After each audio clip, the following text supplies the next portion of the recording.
നമസ്കാരം. വാർത്തകളും വിശേഷങ്ങളുമായി സൗത്ത് വിഷൻ ന്യൂസിലേക്ക് സ്വാഗതം. ഇന്നത്തെ പ്രധാന സംഭവ വികാസങ്ങളിലേക്ക്.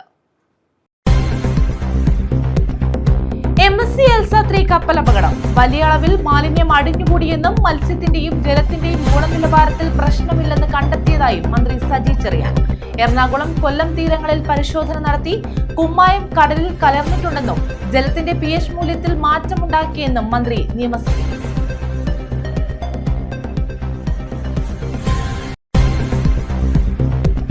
എല്ലാ വോട്ടർമാർക്കും സംസ്ഥാന തെരഞ്ഞെടുപ്പ് കമ്മീഷന്റെ സവിശേഷ തിരിച്ചറിയൽ നമ്പർ. പൊതുതെരഞ്ഞെടുപ്പിന് മുന്നോടിയായി വോട്ടർ പട്ടിക പുതുക്കൽ ആരംഭിച്ചു. കരട് വോട്ടർ പട്ടിക സെപ്റ്റംബർ 29. ഒരിടവേളയ്ക്ക് ശേഷം വീണ്ടും സ്വർണ്ണവിലയിൽ വർധനവ്. ഈ മാസത്തെ ഏറ്റവും കൂടിയ വില തിങ്കളാഴ്ച രേഖപ്പെടുത്തി. ഒരു പവന് 680 രൂപ വർദ്ധിച്ചു. വിശദമായ വാർത്തകളിലേക്ക്.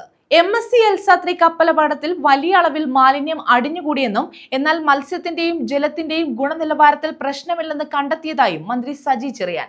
മന്ത്രി നിയമസഭയിലാണ് ഇക്കാര്യം അറിയിച്ചത്. അപകടത്തെ തുടർന്ന് 1400 ടൺ പ്ലാസ്റ്റിക് മാലിന്യമുണ്ടായി. എറണാകുളം, കൊല്ലം ഉൾപ്പെടെയുള്ള തീരങ്ങളിൽ പരിശോധന നടത്തി. ചില കണ്ടെയ്നറുകളിൽ നിന്ന് കുമ്മായം കടലിൽ കലർന്നിട്ടുണ്ട്.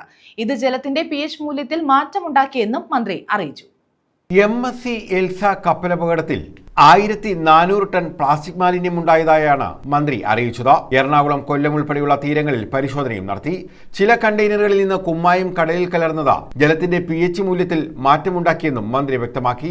എറണാകുളം, കൊല്ലം, ആലപ്പുഴ തീരത്തുനിന്നും ശേഖരിച്ച ജല മത്സ്യ സാമ്പിളുകൾ പരിശോധിച്ചു. അയല മുട്ടകളും പരിശോധിച്ചു. CMFRI നടത്തിയ പരിശോധനയിൽ പ്രശ്നമില്ലെന്ന് കണ്ടെത്തി. ഡ്രോൺ നിരീക്ഷണത്തിലൂടെ മലിനീകരണത്തിന്റെ തോത് മനസ്സിലാക്കുകയും തീരത്ത് ശുചീകരണം നടത്തുകയും ചെയ്തു. തീരത്തടിഞ്ഞ കണ്ടെയ്നറുകളെ കുറിച്ച് പഠിക്കാൻ വിദഗ്ധ സമിതിയെ നിയോഗിച്ചു. 143 കണ്ടെയ്നറുകളിൽ അപകട വസ്തുക്കൾ ഉണ്ടായിരുന്നു. തിരുവനന്തപുരം, കൊല്ലം, എറണാകുളം, ആലപ്പുഴ തീരത്തെ മത്സ്യത്തൊഴിലാളികൾക്ക് 10.55 കോടി രൂപ നഷ്ടപരിഹാരമായി നൽകി. പരിസ്ഥിതി മലിനീകരണത്തിന് പിഴ ചുമത്തി 16,705.65 കോടി രൂപ സെക്യൂരിറ്റി തുക നൽകാൻ കോടതി നിർദ്ദേശിച്ചിട്ടുണ്ട്. സർക്കാരിന് ചെയ്യാവുന്നതിൽ പരമാവധി കാര്യം ചെയ്തിട്ടുണ്ടെന്നും മന്ത്രി സജി ചെറിയാൻ വ്യക്തമാക്കി. News desk. എല്ലാ വോട്ടർമാർക്കും സംസ്ഥാന തെരഞ്ഞെടുപ്പ് കമ്മീഷന്റെ സവിശേഷ തിരിച്ചറിയൽ നമ്പർ നൽകിക്കൊണ്ട് പൊതുതെരഞ്ഞെടുപ്പിന് മുന്നോടിയായി വോട്ടർ പട്ടിക പുതുക്കൽ ആരംഭിച്ചു. ഇതിനുള്ള കരട് വോട്ടർ പട്ടിക സെപ്റ്റംബർ 29 പ്രസിദ്ധീകരിക്കും. അന്തിമ വോട്ടർ പട്ടിക ഒക്ടോബർ 25 പ്രസിദ്ധീകരിക്കും. സെപ്റ്റംബർ 2 പുതുക്കി പ്രസിദ്ധീകരിച്ച അന്തിമ വോട്ടർ പട്ടികയാണ് ഇപ്പോൾ കരടായി പ്രസിദ്ധീകരിക്കുന്നത്. സവിശേഷ തിരിച്ചറിയൽ നമ്പർ നൽകിക്കൊണ്ടാണ് പൊതുതെരഞ്ഞെടുപ്പിന് മുന്നോടിയായുള്ള വോട്ടർ പട്ടിക പുതുക്കൽ നടപടികൾ ആരംഭിച്ചത്. സെപ്റ്റംബർ 2 പുതുക്കി പ്രസിദ്ധീകരിച്ച അന്തിമ വോട്ടർ പട്ടികയാണ് ഇപ്പോൾ കരടായി പ്രസിദ്ധീകരിക്കുന്നത്. കരട് വോട്ടർ പട്ടികയിൽ 2,83,12,458 വോട്ടർമാരാണുള്ളത്. 1,33,52,947 പുരുഷന്മാരും 1,49,59,235 സ്ത്രീകളും 276 ട്രാൻസ്ജെൻഡർമാരുമാണ് വോട്ടർ പട്ടികയിലുള്ളത്. ഇതിനു പുറമെ 2087 പ്രവാസി വോട്ടർമാരും പട്ടികയിലുണ്ട്. കരട് വോട്ടർ പട്ടിക എല്ലാ തദ്ദേശ സ്ഥാപനങ്ങളിലും വില്ലേജ്, താലൂക്ക് ഓഫീസുകളിലും സംസ്ഥാന തെരഞ്ഞെടുപ്പ് കമ്മീഷന്റെ sec.kerala.gov.in വെബ്സൈറ്റിലും പരിശോധനയ്ക്ക് ലഭിക്കും. ഒക്ടോബർ 14 വരെ വോട്ടർ പട്ടികയിൽ പേര് ചേർക്കാൻ അവസരമുണ്ട്. 2025 ജനുവരി 1 അതിനു മുൻപോ 18 വയസ്സ് പൂർത്തിയായവർക്ക് വോട്ടർ പട്ടികയിൽ പേര് ചേർക്കാം. ഉൾക്കുറിപ്പുകൾ തിരുത്തുന്നതിനും സ്ഥാനമാറ്റം വരുത്തുന്നതിനും പേരൊഴിവാക്കുന്നതിനും അപേക്ഷ സമർപ്പിക്കാം. വോട്ടർ പട്ടികയിൽ പുതുതായി പേര് ചേർക്കുന്നതിനും ഉൾക്കുറിപ്പുകൾ തിരുത്തുന്നതിനും സ്ഥാനമാറ്റം വരുത്തുന്നതിനും സംസ്ഥാന തെരഞ്ഞെടുപ്പ് കമ്മീഷന്റെ വെബ്സൈറ്റിൽ ഓൺലൈനായി അപേക്ഷ നൽകണം. ഓൺലൈനായി അപേക്ഷിക്കുമ്പോൾ ഹിയറിംഗിനുള്ള കമ്പ്യൂട്ടർ ജനറേറ്റഡ് നോട്ടീസ് ലഭിക്കും. നോട്ടീസിൽ പറഞ്ഞിട്ടുള്ള തീയതിയിൽ ആവശ്യമായ രേഖകൾ സഹിതം ഹിയറിംഗിന് നേരിട്ട് ഹാജരാകണം. വോട്ടർ പട്ടികയിൽ പേരൊഴിവാക്കുന്നത് സംബന്ധിച്ച ആക്ഷേപങ്ങൾ ഓൺലൈനായി രജിസ്റ്റർ ചെയ്ത് അതിൻ്റെ പ്രിൻ്റ് ഔട്ടിൽ അപേക്ഷകനും ആ വാർഡിലെ ഒരു വോട്ടറും ഒപ്പിട്ട് നേരിട്ടോ തപാലിലൂടെയോ ഇലക്ട്രൽ രജിസ്ട്രേഷൻ ഓഫീസർക്ക് സമർപ്പിക്കണം. ഓൺലൈൻ മുഖേന അല്ലാതെയും നിർദ്ദിഷ്ട ഭാരത്തിൽ ഇലക്ടറൽ രജിസ്ട്രേഷൻ ഓഫീസർക്ക് അപേക്ഷ സമർപ്പിക്കാം. 941 ഗ്രാമപഞ്ചായത്തുകളിലെ 17,337 നിയോജക മണ്ഡലങ്ങളിലെയും 87 മുനിസിപ്പാലിറ്റികളിലെ 3,240 വാർഡുകളിലെയും 6 മുനിസിപ്പൽ കോർപ്പറേഷനുകളിലെ 421 വാർഡുകളിലെയും വോട്ടർ പട്ടികയാണ് പുതുക്കുന്നത്.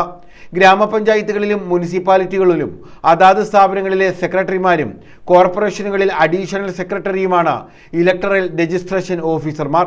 അപേക്ഷകളിലും ആക്ഷേപങ്ങളിലും ഇലക്ടറൽ രജിസ്ട്രേഷൻ ഓഫീസർമാർ സ്വീകരിക്കുന്ന നടപടിക്കെതിരെ തദ്ദേശ സ്വയംഭരണ വകുപ്പ് ജില്ലാ ജോയിന്റ് ഡയറക്ടർക്ക് അപ്പീൽ നൽകാം. ഉത്തരവ് തീയതി മുതൽ 15 ദിവസത്തിനകമാണ് അപ്പീൽ നൽകേണ്ടത്. News desk. ഒരിടവേളയ്ക്ക് ശേഷം വീണ്ടും സ്വർണ്ണവിലയിൽ വർധനവ്. ഈ മാസത്തെ തന്നെ ഏറ്റവും കൂടിയ വില തിങ്കളാഴ്ച രേഖപ്പെടുത്തി. സ്വർണത്തിന്റെ വില പ്രവചനാതീതമായി കൂടുകയാണ്. തിങ്കളാഴ്ചത്തെ സ്വർണത്തിന്റെ വില 85,360 രൂപയാണ്. കഴിഞ്ഞ ദിവസത്തേക്കാൾ 680 രൂപയാണ് ഒരു പവന് വർദ്ധിച്ചത്. ഒരിടവേളയ്ക്ക് ശേഷം സംസ്ഥാനത്ത് സ്വർണ്ണവിലയിൽ വൻ വർധനവ്. ഈ മാസത്തെ ഏറ്റവും കൂടിയ വില തിങ്കളാഴ്ച രേഖപ്പെടുത്തി. സ്വർണത്തിന്റെ വില പ്രവചനാതീതമായി വർദ്ധിക്കുകയാണ്. സ്വർണത്തിന്റെ വില 85,360 രൂപയാണ്. 680 രൂപയാണ് ഒരു പവന് വർദ്ധിച്ചത്. കഴിഞ്ഞ ദിവസം ഒരു ഗ്രാമിന്റെ വില 10,670 രൂപയായിരുന്നു. 85 രൂപയാണ് ഗ്രാമിന് തിങ്കളാഴ്ച വർദ്ധിച്ചത്. ഈ വർഷം സ്വർണത്തിന്റെ വില 1 ലക്ഷം കടക്കുമെന്നാണ് വിലയിരുത്തൽ. സ്വർണം ഒരു നിക്ഷേപമായി കാണുന്നതിനാൽ വില കൂടിയാലും എല്ലാവരും സ്വർണം വാങ്ങുന്ന സ്ഥിതിയാണ്. രാജ്യാന്തര വിപണിയിൽ സ്വർണത്തിന്റെ വില കൂടിയതും രൂപയുടെ മൂല്യം ഇടിഞ്ഞതുമാണ് വില ഉയരാനുള്ള പ്രധാന കാരണമെന്നാണ് സാമ്പത്തിക വിദഗ്ധർ പറയുന്നത്. അമേരിക്ക പലിശ നിരക്ക് കുറച്ചതോടെ സ്വർണത്തിലേക്ക് കൂടുതൽ പേർ ആകൃഷ്ടരാകുന്നുണ്ട്. ഇതിനാൽ ഇനിയും വില വർദ്ധിച്ചേക്കും. News desk. ഉൽപാദന പ്രക്രിയയിൽ നിന്നുള്ള രാസമാലിന്യം മൂല്യവർദ്ധിത ഉൽപ്പന്നമാക്കുന്നതിനുള്ള പദ്ധതിയുമായി സംസ്ഥാന പൊതുമേഖലാ സ്ഥാപനമായ ചവറ KMML ആസിഡ് റീജനറേഷൻ പ്ലാന്റിൽ ഉണ്ടാകുന്ന ഉപോൽപ്പന്നമായ അയൺ ഓക്സൈഡ് വിപണനത്തിന് ഉപയോഗിക്കുന്ന ഗ്രേഡിലേക്ക് ലഭ്യമാക്കുന്നതാണ് പദ്ധതി. തനത് ഫണ്ടിൽ നിന്നും 39.54 കോടി രൂപ ചെലവഴിച്ച് നടപ്പാക്കുന്ന പദ്ധതി പൂർത്തിയാകുന്നതോടെ അയൺ ഓക്സൈഡ് കാരണമുള്ള പരിസ്ഥിതി പ്രശ്നങ്ങൾക്കും ശാശ്വത പരിഹാരമാകും. പുതിയ വരുമാന സ്രോതസ് കൂടിയാണിത്. 39.54 കോടി രൂപ തനത് ഫണ്ടിൽ നിന്നും വിനിയോഗിച്ച് നടപ്പാക്കുന്ന പദ്ധതി പൂർത്തിയാകുന്നതോടെ KMML അയൺ ഓക്സൈഡ് മൂലമുള്ള പരിസ്ഥിതി പ്രശ്നങ്ങൾക്ക് ശാശ്വതമായ പരിഹാരമാകും. പുതിയ വരുമാന സ്രോതസ് കൂടിയാണിത്. അയൺ ഓക്സൈഡ് സംസ്കരിച്ച് വിപണനത്തിന് തയ്യാറാക്കുന്ന മറ്റൊരു പദ്ധതിയും ഉടൻ ആരംഭിക്കും. ഓക്സിജൻ ഉൽപാദനത്തിൽ സ്വയം പര്യാപ്തത കൈവരിക്കാൻ സംസ്ഥാന സർക്കാരിന്റെ നേതൃത്വത്തിൽ 2020 തനത് ഫണ്ടിൽ നിന്നും 50 കോടി രൂപ ചെലവഴിച്ച പ്രതിദിനം 70 ടൺ ഉൽപാദനശേഷിയുള്ള ഓക്സിജൻ പ്ലാന്റ് നിർമ്മിച്ചത്. ടൈറ്റാനിയം ഡയോക്സൈഡ് പിഗ്മെന്റിന്റെ നിർമ്മാണ പ്രക്രിയയ്ക്കാണ് ഓക്സിജൻ ഉപയോഗിക്കുന്നത്. വാതക ഓക്സിജനൊപ്പം 7 ടൺ ദ്രവീകൃത ഓക്സിജനും പ്ലാന്റിൽ നിന്ന് ലഭിക്കുന്നു. സ്ഥാപനത്തിന്റെ പ്രവർത്തനങ്ങൾക്ക് ആവശ്യമുള്ളത് 63 ടൺ വാതക ഓക്സിജനാണ്. ശേഷിക്കുന്ന 7 ടൺ ദ്രവീകൃത ഓക്സിജൻ അംഗീകൃത കമ്പനികൾ വഴി ആരോഗ്യ മേഖലയ്ക്കും ഇതര വ്യവസായങ്ങൾക്കും കുറഞ്ഞ നിരക്കിൽ നൽകി വരുമാനവും നേടുന്നു. കോവിഡ് കാലത്ത് 3.3 കോടി രൂപ വിനിയോഗിച്ച് ഉൽപാദനശേഷി വർധനവിലൂടെ ദ്രവീകൃത ഓക്സിജൻ ഉൽപാദനം പ്രതിദിനം 7 ടണ്ണിൽ നിന്ന് 10 ടണ്ണായി വർദ്ധിപ്പിച്ചിരുന്നു. പുതിയ പ്ലാന്റ് സ്ഥാപിച്ചതിനു ശേഷം ഇതുവരെ 79,375 ടൺ ഓക്സിജനാണ് ഉൽപ്പാദിപ്പിച്ചത്. നിലവിലെ സാമ്പത്തിക വർഷം 50 ലക്ഷം രൂപ വിനിയോഗിച്ച് സിലിണ്ടർ ഫില്ലിംഗ് സ്റ്റേഷൻ സജ്ജമാക്കി. മെഡിക്കൽ ഓക്സിജൻ ടാങ്കറുകൾ വഴിയാണ് ആരോഗ്യമേഖലയ്ക്ക് നൽകിയിരുന്നത്. പുതിയ സംവിധാനം വഴി സിലിണ്ടറുകളിൽ നേരിട്ട് ഓക്സിജൻ നിറയ്ക്കാനാകും. അടിയന്തര ഘട്ടകാര്യ നിർവഹണത്തിന്റെ ഭാഗമായി പ്രാണവായു ലഭ്യത ഉറപ്പാക്കാൻ കമ്പനി സദാ സജ്ജമാണെന്ന് KMML അധികൃതർ പറഞ്ഞു. News bureau, Chavara. നേത്രപരിശോധനാ ക്യാമ്പും തിമിര നിർണയവും നടത്തി. ഓച്ചിറ ഇടയനമ്പലം കാളകെട്ട് പൗരസമിതിയുടെ നേതൃത്വത്തിലാണ് ക്യാമ്പ് സംഘടിപ്പിച്ചത്. ഓച്ചിറ ഇടയനമ്പലം കാളകെട്ട് പൗരസമിതിയുടെ നേതൃത്വത്തിലാണ് സൗജന്യ നേത്രപരിശോധനാ ക്യാമ്പും തിമിര നിർണയവും നടത്തിയത്. കാളകെട്ട് അങ്കണത്തിലാണ് ക്യാമ്പ് സംഘടിപ്പിച്ചത്. ക്ലാപ്പന ഗ്രാമപഞ്ചായത്ത് മുൻ പ്രസിഡന്റ് PT ഉണ്ണികൃഷ്ണൻ ഉദ്ഘാടനം നിർവഹിച്ചു. കാളകെട്ട് സമിതി പ്രസിഡന്റ് സോമശേഖരൻ നായർ അധ്യക്ഷത വഹിച്ചു. കാളകെട്ട് സമിതി സെക്രട്ടറി വിജയനാചാരി സ്വാഗതം പറഞ്ഞു. കായംകുളത്തെ സ്വകാര്യ കണ്ണാശുപത്രിയുമായി സഹകരിച്ചാണ് ക്യാമ്പ് സംഘടിപ്പിച്ചത്. ഈ സംഘടന നാടിൻ്റെ വിവിധ വിഷയങ്ങൾ ഇടപെട്ട് വിദ്യാഭ്യാസപരമായി നല്ല രീതിയിൽ മികവ് കാഴ്ചവെക്കുന്ന സമിതി അംഗങ്ങളുടെ മക്കൾക്കുള്ള മൊമെൻറ്റോ, അതുപോലെ തന്നെ കഷ്ടതകൾ അനുഭവിക്കുന്ന രോഗികൾക്ക് ചികിത്സാ ധനസഹായം, അതോടൊപ്പം നിർധനരായ കുട്ടികൾക്ക് പഠനോപകരണങ്ങൾ, ഇവയെല്ലാം തന്നെ മറ്റന്നാൾ നടക്കുന്ന സാംസ്കാരിക സമ്മേളനത്തിന് ഇത് വിതരണം ചെയ്യുന്നതാണ്. ഈ പരിപാടിയിൽ ന്യൂസ് ബ്യൂറോ, ഓച്ചിറ. CPM പ്രവർത്തകനായിരുന്ന നൂറുദ്ദീൻ രക്തസാക്ഷി ദിനം ആചരിച്ചു. CPMന്റെ നേതൃത്വത്തിലാണ് ഓച്ചിറ വയനകത്ത് രക്തസാക്ഷി ദിനം ആചരിച്ചത്. CPM നേതാവായിരുന്ന നൂറുദ്ദീൻ രക്തസാക്ഷി ദിനാചരണമാണ് ഓച്ചിറ വയനകത്ത് നടത്തിയത്. പുഷ്പാർച്ചന, പതാക ഉയർത്തൽ, അനുസ്മരണ സമ്മേളനം എന്നിവയും രക്തസാക്ഷി ദിനാചരണത്തിന്റെ ഭാഗമായി നടന്നു. CPM കൊല്ലം ജില്ലാ കമ്മിറ്റി അംഗം PB സത്യദേവൻ പതാക ഉയർത്തി. രക്തസാക്ഷികൾ അമരന്മാർ, അമരന്മാരവർ ധീരന്മാർ, അവരാണ് അവരുടെ ചേതനയാണ്, ഞങ്ങളെ ഇന്ന് നയിക്കുന്നേ. ഗുലാബ് സിന്ദാബാദ്, CPIM സിന്ദാബാദ്, സെപ്റ്റംബർ 27 സിന്ദാബാദ്. CPM കൊല്ലം ജില്ലാ സെക്രട്ടേറിയറ്റ് അംഗം M ശിവശങ്കരപിള്ള ഉദ്ഘാടനം ചെയ്തു. എല്ലാ തരത്തിലുള്ള കൊള്ളരുതായ്മകളും അവർ കാണിക്കുകയാണ്. ഇപ്പോഴും കാശ്മീരിൽ പ്രക്ഷോഭങ്ങൾ നടക്കുകയും അവിടെ പരിസ്ഥിതി പ്രവർത്തകരും സാമൂഹ്യ പ്രവർത്തകരെയും ഒക്കെ അറസ്റ്റ് ചെയ്ത് പ്രശ്നം കൂടുതൽ സങ്കീർണമാക്കി ജനശ്രദ്ധ പുതിയ രൂപത്തിലേക്ക് തിരിച്ചുവിട്ട് രാജ്യത്തെ ജനങ്ങളിൽ നിന്ന് അനുഭവിക്കുന്ന ദുരിതങ്ങളിൽ നിന്നും അതേപോലെ തന്നെ അവരനുഭവിക്കുന്ന കഷ്ടപ്പാടുകളിൽ നിന്നും ശ്രദ്ധ തിരിച്ചുവിട്ട് പുതിയ പുതിയ പ്രശ്നങ്ങൾ സൃഷ്ടിക്കുക എന്നുള്ളതാണ് BJP ഭരണകൂടം അധികാരത്തിൽ വന്ന നാൾ മുതൽ ചെയ്തുകൊണ്ടിരിക്കുന്നത്. അത്തരം കലാപങ്ങളിലൂടെ മനുഷ്യത്വരഹിതമായ പ്രവർത്തനങ്ങളിലൂടെയാണ് മതവികാരവും ഒക്കെ ഇളക്കിവിട്ട് മതഭ്രാന്തി സൃഷ്ടിച്ചുകൊണ്ടാണ് ഇന്ത്യ രാജ്യത്ത് BJPയുടെ ഗവൺമെന്റ് അധികാരത്തിൽ വരുന്നത് എന്ന് നമുക്കറിയാം. ആ ഭരണം രാജ്യത്ത് അധികാരത്തിൽ വന്നതിന് ശേഷം നമ്മുടെ രാജ്യത്ത് ഇന്നുണ്ടായിക്കൊണ്ടിരിക്കുന്ന ഓരോ പ്രശ്നങ്ങളും സുരേഷ് നാറാണത്ത് അധ്യക്ഷത വഹിച്ചു. ബാബു കൊപ്പാറ സ്വാഗതം പറഞ്ഞു. PB സത്യദേവൻ, B ശശി, മുൻ PSC chairman M Gangadhara Kurup, advocate N Anilkumar, K Subhash, B Sreedevi എന്നിവർ പങ്കെടുത്തു. News bureau, Ochira.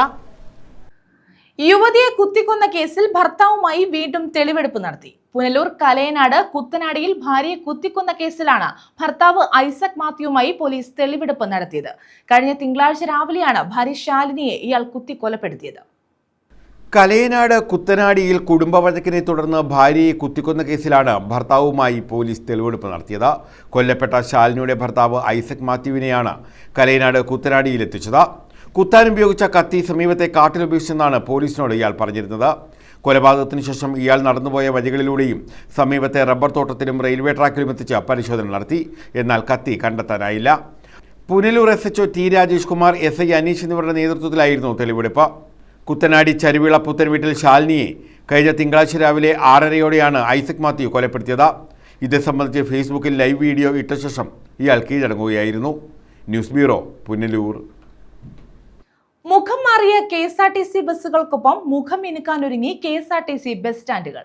ബസ്സുകളുടെ ആധുനികവൽക്കരണത്തിന് പിന്നാലെ ബസ് സ്റ്റാൻഡുകളും നവീകരിക്കുന്നു. അത്യാധുനിക സൗകര്യങ്ങളോടുകൂടി 5 ബസ് സ്റ്റാൻഡുകളാണ് ഉടൻ പ്രവർത്തനം ആരംഭിക്കുക.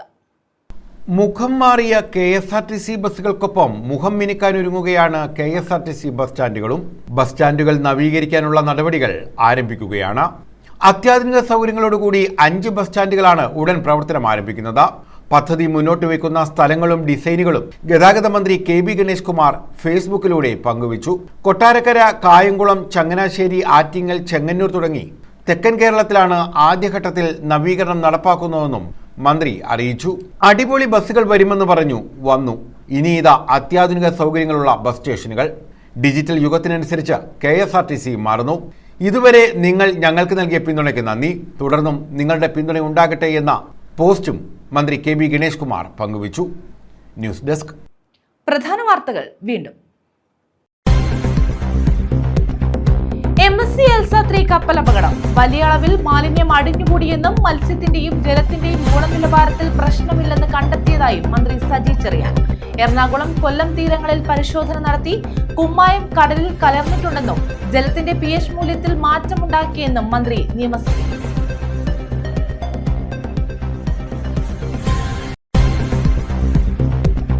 എല്ലാ വോട്ടർമാർക്കും സംസ്ഥാന തെരഞ്ഞെടുപ്പ് കമ്മീഷന്റെ സവിശേഷ തിരിച്ചറിയൽ നമ്പർ. പൊതുതെരഞ്ഞെടുപ്പിന് മുന്നോടിയായി വോട്ടർ പട്ടിക പുതുക്കൽ ആരംഭിച്ചു. കരട് വോട്ടർ പട്ടിക സെപ്റ്റംബർ 29. ഒരിടവേളയ്ക്ക് ശേഷം വീണ്ടും സ്വർണ്ണവിലയിൽ വർധനവ്. ഈ മാസത്തെ ഏറ്റവും കൂടിയ വില തിങ്കളാഴ്ച രേഖപ്പെടുത്തി. 1 പവന് 680 രൂപ വർദ്ധിച്ചു. ഈ വാർത്താ ബുള്ളറ്റിൻ പൂർണ്ണമാകുന്നു. നമസ്കാരം.